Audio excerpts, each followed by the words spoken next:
Hi, this is Holly with Presence Point and our new series, Shepherds in Action. And I'm here today with Lyle in Central California. And I just would love you to hear a little bit about how and where Lyle shepherds, and maybe a bit of an encouragement for you. So let's start there. Tell us where you shepherd. Okay, well, where do I shepherd?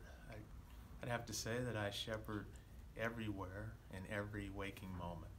You know, when I wake up in the morning, I thank the Lord for giving me the opportunity to shepherd in my home and in this community and the 538 folks that I'm responsible for leading in my organization. And we shepherd all day, every moment of the day, until I fall to my knees in the evening and ask Him for forgiveness of those places where I fell short during the day. Wow. And I start again the next morning. Amen, brother. I'm with you on that one, I'll tell you, man. So tell me how you implement provision, protection, and presence in your leadership style, providing what they need, safeguarding, which is kind of fun for your line of work, right? Yeah. And presence, and how you're emotionally and or available, emotionally and or physically available and engaged with them. Okay, well, provision, I guess, you know, what do I provide? You know, I'm an avid reader, and so I try to learn lessons every day, and I believe that sharing both my background, education, and experience allows me to be a resource or to invest in my community, in my home, and in the place where I work. So when I talk about my experiences, they're far more failures than successes. So use those as learning opportunities to share with the people who I'm trying to work with and those I'm trying to lead. Protection, I probably look at protection a little differently than most people.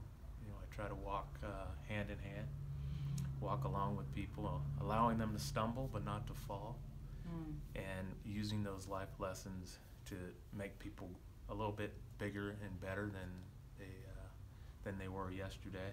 So, you know, I guess you kind of fill them. You want them to expand but not burst, because I'm always looking to have people grow. Yeah. So you got to put people outside their comfort zone, which sometimes put me outside of my comfort zone as well. Wow. And then presence, that's something that's near and dear to my heart. In 2014, I started a little newsletter that I send organizationally every January, because people have January resolutions, and the resolution is be present. Oh, wow. Because in our work, we tend to take care of everyone else, but we don't take care of ourselves. So I remind them to allow those people who pray for them, who are worried about them when they go to work every day, to allow them to be part of their life, to allow them to continue to pray and to you know, take a day off. It's okay to actually be human. Yeah. One of the things that I think that I'm most proud of, that my staff thinks is nefarious, but once or twice a week, we have a balcony that overlooks the parking lot where people come to work. So I'll be out there either when people are coming to work or when they're leaving. Yeah. And I know they think that I'm out there looking to see who's late or who's leaving early, but actually what I'm looking for is body language. Wow. And I'm looking for somebody who looks like they have the weight of the world, or they're carrying that, you know, ball and chain behind them. And I'll figure out a way within the next 24 hours, if I know them personally, I will reach out, or I'll find somebody in their sphere of influence to reach out to them to make sure that they're doing okay. Wow. And I think that that's, you know, that's where I get my most pleasure, and I think that, you know, people really appreciate that.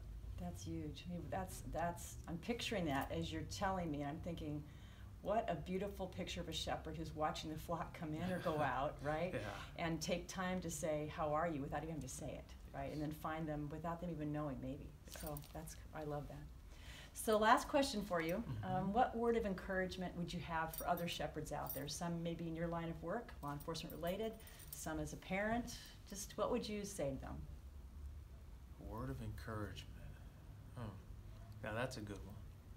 I guess I'll cheat a little bit, and then I'll give you some perspective on why I'm going this way.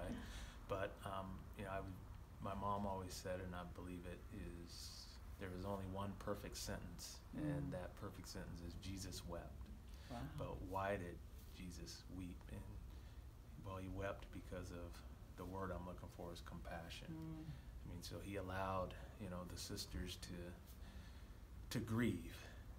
But he knew that what he was going to do with Lazarus but he allowed them to grieve. So he showed that, knowing that they were going to be joyful here in a few minutes, you're going to be very joyful, but he allowed that process because he had that compassion.